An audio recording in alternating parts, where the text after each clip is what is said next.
Nuclear revenge. My girlfriend cheated. I never let her forget. This isn't just a story of revenge. This is a story of how revenge hurts both parties. To this day, a good revenge story gives me a warm, bubbly feeling inside. I believe it comes from this college experience years ago, when I got revenge on my cheating girlfriend, and it felt good. I know I'm not supposed to enjoy it, but I can't deny how satisfying it feels. It's probably one of my favorite feelings in the world, even though I'm ashamed to admit it. So, I decided to write my first post about this because I don't tell the story often. It is so extensive and honestly just makes me look bad.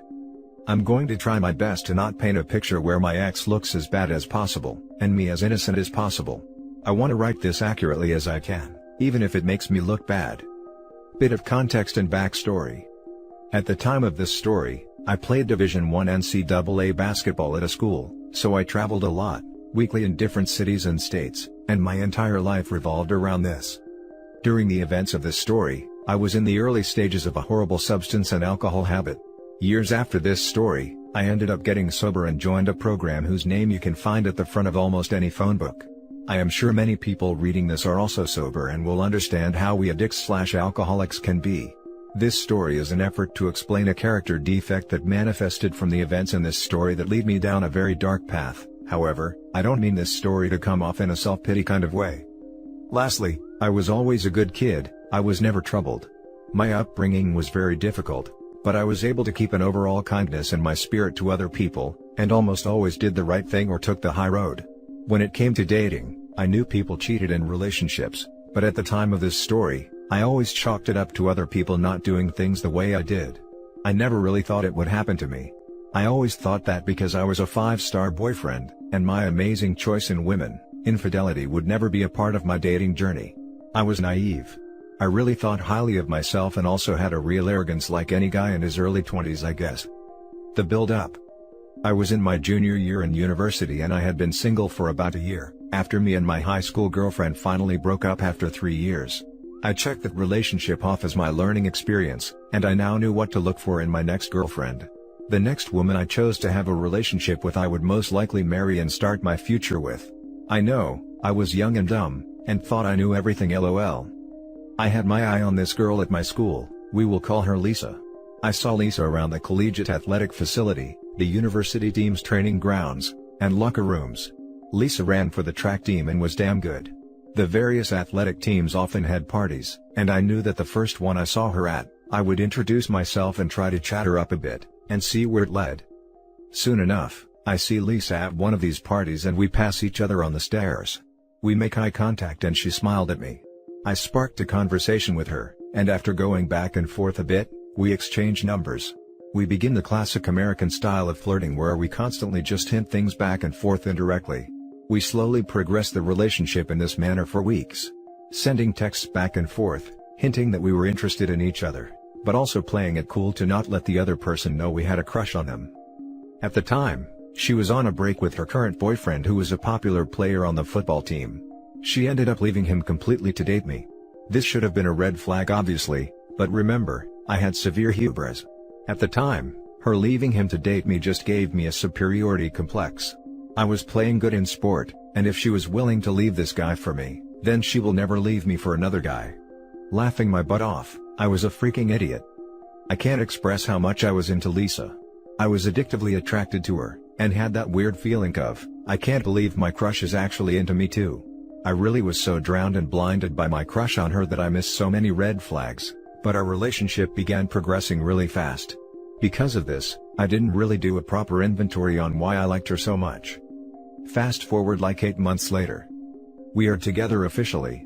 Lisa has her own athlete's dorm room, but I was a couple years older than her and was working during the summers full-time and part-time during school/season, and had my own apartment near campus, and Lisa was basically living with me. She even would stay there when I was out of town, which was like 3 or 4 days of every week because we were in season, and the team was flying all over the country. Me and Lisa were deeply in love regardless. At the end of the season, I had planned 2 massive back-to-back parties. One was for my teammate's birthday, Friday night, and then my birthday, Saturday night. They just happened to be one day after the other, and luckily landed on a Friday and Saturday night. Me and Lisa got drunk Friday night and had some unprotected action. Lisa kept a period tracking calendar app on her phone. She was asleep and I drunkenly remembered she always marked down in her calendar when we had unprotected X, so she knew if she should be worried if she missed her period. She missed her period often because she was an athlete. My inebriated brain thought she should put it in her calendar now, because we would forget the next day since we were so messed up. So, I woke her up and said, "Can you put in that calendar that we had unprotected X?" At this point it was like 5 AM and we were that 5 AM kinda drunk where you're mostly just tired. She unlocked her phone and opened the app, and before she could even do it, she fell back asleep. So, I took the phone while it was still unlocked and proceeded to try and figure out how to put it in her calendar myself. Side note, through our entire relationship, Lisa went through my computer and phone constantly. She was very insecure and always had her suspicions. I didn't care that she was doing this all the time. She never found anything, because I never did shady stuff, ever. Again, looking back at this, it's an obvious red flag I missed. Remember, I thought this girl would never cheat on me. So, this wasn't one of those stories where I went through her phone looking for something and subsequently finding it. In this case, I was innocently trying to navigate this damn period calendar while I was drunk, and I was not suspicious at all. When I looked at the period calendar app on Lisa's phone, I saw all kinds of little markers on different days of each month. Each marker was a different color, so I opened one to see what the color coding meant. I saw that red was obviously symboling her period, and then there was also black markers that showed when she had unprotected X. This is when my heart sank into my stomach. This freaking calendar was peppered with black markers. It looked like a checkerboard with only a handful of red pieces left, and all the freaking black ones. There were black markers on dates that I was in a different city playing basketball. I proceeded to open all of black markers going back for our entire relationship. We did not have unprotected action very often. Maybe once or twice a month. She had written the names of the guys she had unprotected X within the notes section of the black markers. There was a total of 4 guys throughout the entirety of our relationship that she allowed to penetrate her raw. Some months, there was almost dozens of those freaking black markers. Sometimes there was 2 in one day. Looking back on this, I wonder if there were more unlisted men that I didn't see because she clearly only kept track of the guys and times she had unprotected X. In almost every story I hear of infidelity, it involves the discovery of text messages, being informed by a friend, or the classic coming home early and catching your partner red-handed. I, on the other hand, discovered a freaking well-documented ledger of almost every time she cheated and had unprotected X. Amongst the 4 guys I discovered, one of them was her ex that she originally left to date me. Cheating on me with him was a common occurrence. There was some other unknown guy, she was also clearly sleeping with him regularly. The last 2 fellas looked to be just a one-time thing, but again like I said, these markers were just the times she had action without a protection. So who knows what the true story was there. I sobered up real quick. I proceeded to look through Lisa's texts and calls and found nothing. However, at the time, Android phones had a folder where you can see deleted texts but not the contents of the messages. She had thousands of deleted texts and calls, but I couldn't see what they said, but I saw the numbers and did a quick Facebook search and matched one with her ex, in addition to something like half a dozen other random dudes. The worst part was, I found 2 of my teammates. One guy I was actually pretty close with. I just put the phone down after a few minutes. The evidence was overwhelming. The more it seemed to look at the phone, the more my insides began to hurt. I felt so defeated. I can't fully describe the feeling, but I'm sure anyone reading this that caught a significant other cheating knows what I'm talking about. I felt so stupid for trusting her and having no suspicions of her. I couldn't stop thinking about how I regretted all the times that I had an opportunity to cheat, and remain faithful to Lisa. I felt like an idiot for not cheating on her when I could have. My loyalty felt like a waste. I know it sounds ridiculous, and irrelevant to the fact that she was unfaithful. I think I obsessed over that because if I had cheated as well, I wouldn't have hurt so much in that moment. All I could think about was about how much I was hurt. I would do anything to not feel the pain and embarrassment anymore. Question: am I the only one who thought this way after catching their partner cheating? I'm curious about this. I proceeded to leave my apartment and go for a long walk. I had never felt the emotions that were coming up and didn't know how to process them. My ego felt like it was literally dismantled in front of me. I wasn't sure what to do, and I was too embarrassed to tell anyone. My sadness quickly turned to anger. I knew I was gonna get my revenge, I just didn't know how yet. I was seething with rage and wanted to make sure she never recovered from this. My roommate/teammate and best friend at the time, who was sleeping on the couch in my living room, We will call him Bono, an Eastern European kid who stood 7 foot tall and was as Russian in demeanor as you can imagine. He also had an equally ridiculous real-life name, hence, Bono. Well, Bono called me shortly after I started my walk. I answered and he asked where I was. I asked him to keep this between us, and told him what happened. He stays on the phone and goes into my room and I hear him in his Russian accent yell at her, "Yo witch, you cheated on OP?" Then I faintly hear her inaudibly say something in the background, and him yelling at her to get out of the apartment. After hearing some scuffling, Bono gets back on the line and says, "Yo! She gone, come back and let's talk."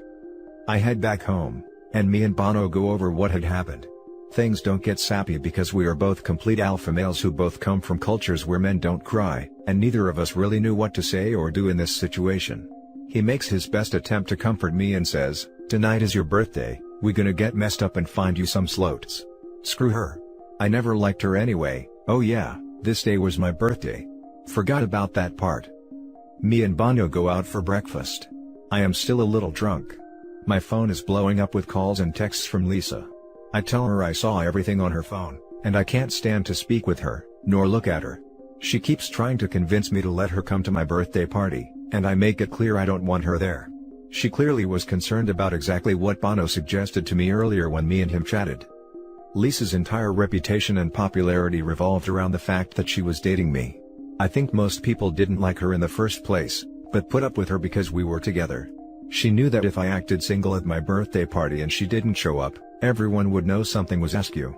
I think Lisa was more worried about being embarrassed than our relationship. I don't remember much of what happened that night, but one of my friends sent me a little package for my birthday from California, filled with some really good grass, hash, moon rocks, some pills and the devil's dandruff, and I proceeded to do a glorious swan dive into an intoxicated oblivion. All I remember is sitting on my chair at the pregame for my party. There were 2 girls sitting on the arms of the chair, and I still have a photo of that moment and I remember it vividly. We were preparing to head out. I had a few tables downtown at a popular nightclub. The booze and D's were the only thing that made me feel normal. I had my sunglasses on and clearly had that happy loaded grin on my face. The longer you look at the photo of me on that chair, you can tell I'm hiding a huge amount of hurt. Sitting on that chair, the cocktail of substances start to take effect. This was the first time I ever used substances not to party, but to feel better. To make me feel normal. I remember thinking, I want to feel this way for the rest of my life. I am never going to hurt like that ever again. With these, I have control and no one can hurt me again. Oh, how ironic that turns out to be years down the line. I told my teammates and friends that me and Lisa were done, when they asked why she wasn't at the party. I didn't tell them why though. I also didn't show them that I was affected by it in any way, and just played it cool. I tried to focus everyone on the party ahead of us. The revenge. So, this is one of those revenge stories where it was only half planned. I knew I wanted to get revenge on Lisa for hurting me so much, but I kind of just improvised as opportunities came up. My original kind spirit had died at my birthday on the chair. All my morals went out the window. I never cheated in relationships, therefore I believed I would never get cheated on. I realize now how dumb that is, but that's what I thought at the time. I didn't care what collateral damage I caused, as long as my mission to hurt Lisa as much as possible was accomplished. So continued every day of my life with this new selfish mindset. I was sitting at my computer later that next week skimming Facebook, when I saw the profile of one of her track teammates on my feed. That's when I had my first vengeful idea. I decided I was going to attempt to get her teammates to bite the bait that I was about to cast out into the water. Though, I didn't have proof she hooked up with my teammates, she was clearly trying to hide conversations between them. So, I was going to see how many people who are close to her I could passionately hug. Luckily, I had more options than she had when cheating on me. A women's track team is much larger than a men's basketball team. Also much better looking. Lisa's teammate I originally spotted on my Facebook had a boyfriend, but I thought, clearly everyone cheats, let's see if it's true. I proceed to do the little flirty social media dance with her. You know, the one where I like a couple of her photos, she likes a couple of mine back. I shoot her a message, and bam. She's at my house in my bed about a week later. I proceed to do something similar to other teammates of hers. All on her 4x4 relay team coincidentally. 2 of the 3 girls I passionately hugged had boyfriends, and subsequently cheated on them with me, which gave me some real mixed emotions. It stroked my broken ego, and also made me bitter and sad. Giving me one of those women isn't ish. None of them are loyal attitudes. This is such a typical story of, while fighting monsters, I became a monster. This actually became my go-to strategy, because it accomplished two things in my messed up mind. It exposed a cheater, but more importantly, if they were willing to cheat on their boyfriends, they would, A, be more secretive about it, which meant the drama that would ensue when it came out would be elevated, and, B, it made me feel better about Lisa cheating, because it proved it wasn't me that was the problem. It was women that were the problem. I know it's messed up, but that's what I thought back then. I started to collect something from every girl that I hooked up with, like a bra, a pair of panties, or some jewelry, etc. Not for some creepy reason, but this is important later and was a part of my plan. Sometimes I didn't even have to try. One girl left a pair of very distinguishable shoes. I knew Lisa would know whose shoes they were. They belonged to the girl that Lisa's ex-boyfriend rebounded with after Lisa and him broke up, which highly upset her because it was her friend. Now it would upset her more, because that same girl slept with both of her ex-boyfriends. I especially tried to collect items if it was something that I knew Lisa could distinguish, like a sweater from the women's track team with her teammate's name on it. After some time, I had collected a boatload of stuff. After a couple months or so, one of the Lisa's teammates' boyfriends found out about me and his girlfriend, and it started a big beautiful dramatic explosion of series of events with her and her teammates. This led to all of them finding out about one another's promiscuity. The drama was massive. Even their coaches had to get involved, it got so bad. This made me feel so powerful in such an evil yet satisfying way. I fell in love with the destruction I was causing. The most awesome part about all of it was, that same week, the athletics PR team had put massive posters of me all over campus promoting the next game. They were everywhere. Some of the posters took up the entire side of buildings. So Lisa and her friends had to see me all over campus every day while this drama was erupting all around them. I felt like a triumphant dictator. It was glorious and pathetic at the same time. Their coach even proceeded to have a serious meeting with the compliance department and my team's coaches. My coaches literally laughed at her, saying, "This seems like an internal issue, but OP hasn't done anything illegal or broken any school policy, so there is nothing we can do." This infuriated the women's track coach. Their team had fallen apart. Their national ranking began to plummet.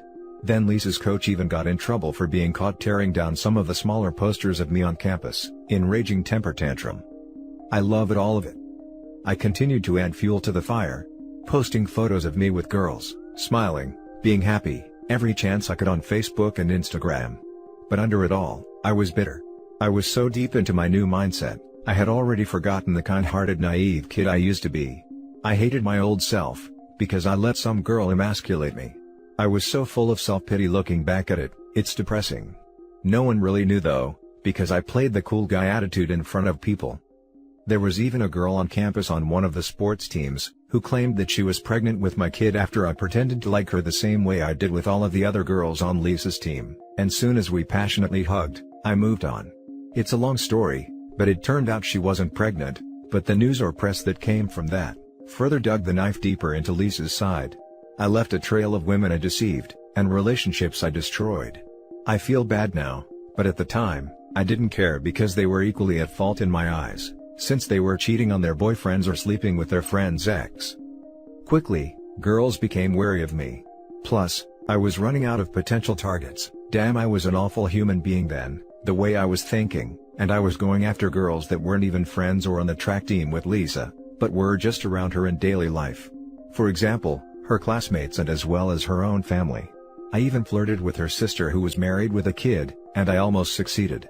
She was down, but her and Lisa's dad found out about it and stepped in, and put a stop it all before we could do anything. Her sister was ostracized, as the news spread within the family. I wanted Lisa to know I was everywhere, and constantly remind her how she messed up. In my eyes, this was all her fault and she unleashed this fury of chaos upon herself.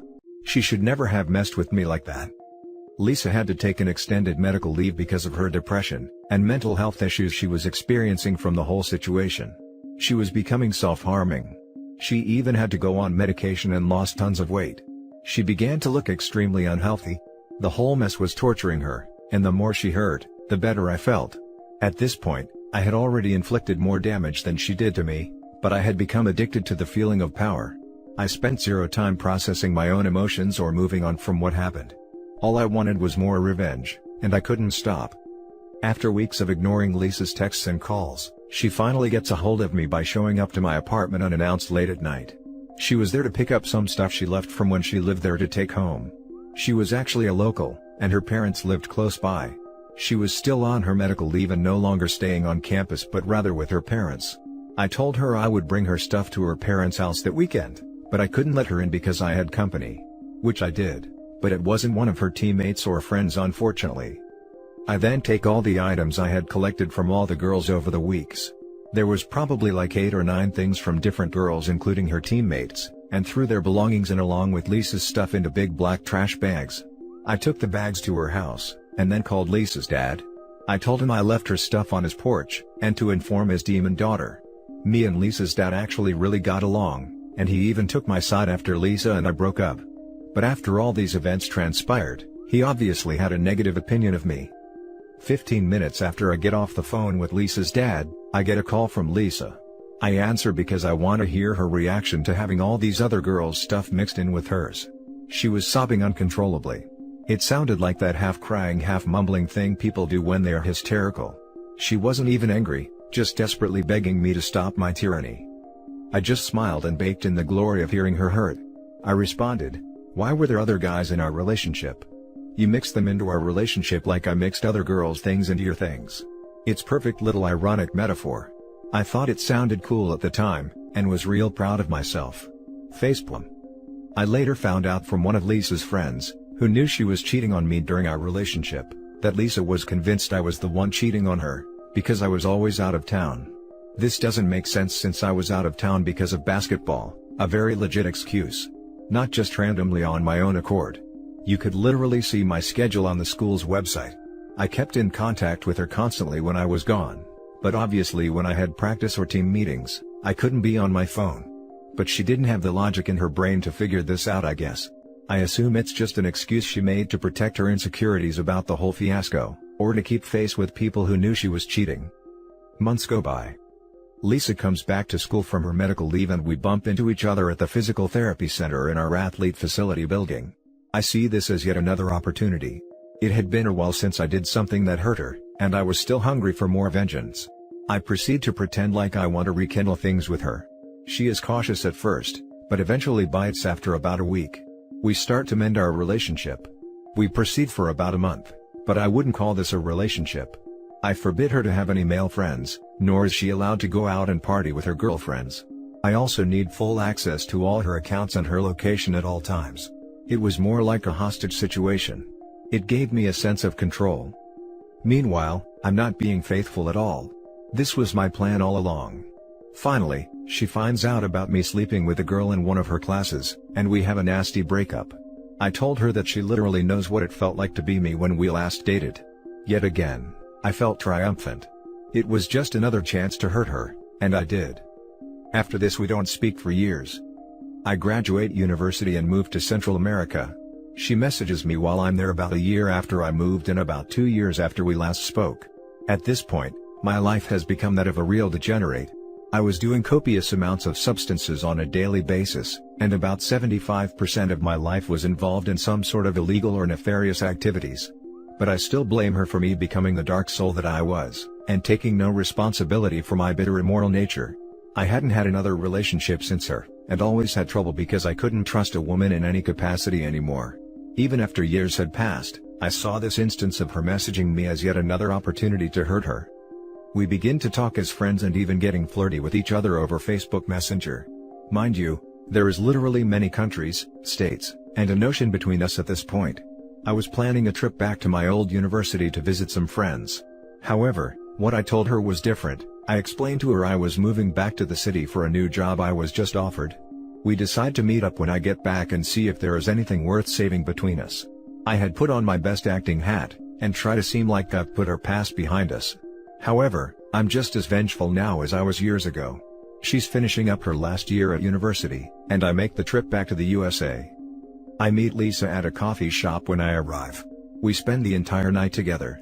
From her point of view, it really looks like we had moved past our differences and what happened. We could actually work things out. However, I'm not moving back obviously like I told her. I am only staying 2 nights and she doesn't know this. After hooking up a few times and spending 2 days together, without mentioning anything to her about me leaving, I pack my things and get back on a plane back to Central America. I blocked her on all my social media and communication outlets. This time, I could only fantasize about what happened to her when I disappeared after she thought I had moved back, and supposedly was ready to give our relationship another try. This time, however, it wasn't as satisfying as my previous plots of revenge. My substance habit and lifestyle only got worse every year. 3 years later, I was hospitalized and almost died because of my extended use. I was never sober a full 24 hours after the day that went through that freaking period calendar. Looking back, as much pain as I might have caused her with my vengeful life, my new identity that consumed my old one was so tainted with a dark spirit at heart. I think I honestly did more harm to myself with my actions, and led me to down the road where I had no morals anymore. Though I spent the entirety of this story telling everyone of how I kept getting revenge at my ex for cheating on me, as satisfying as it was, I wish I would have spent an equal amount of energy healing myself from the incident. If anyone reading this is experiencing the pain that comes with cheating, a good revenge story can bring you some satisfaction, but I hope you don't make the same mistake I did. Rather, spend more time healing yourself from the hurt and moving past it. The revenge won't heal you.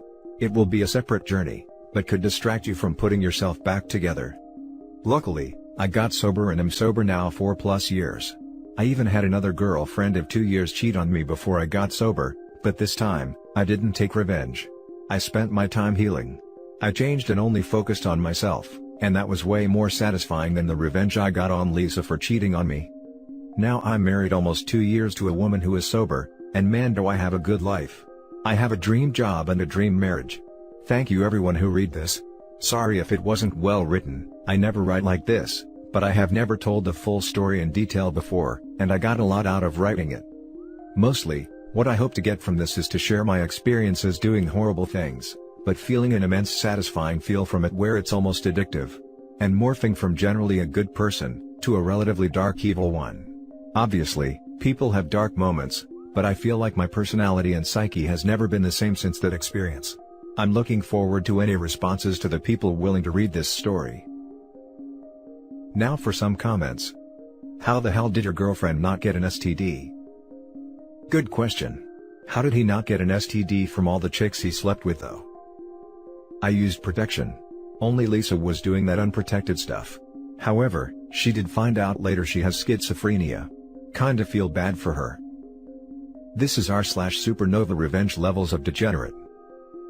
Thought I had all the revenge subs, it goes further. Thank you.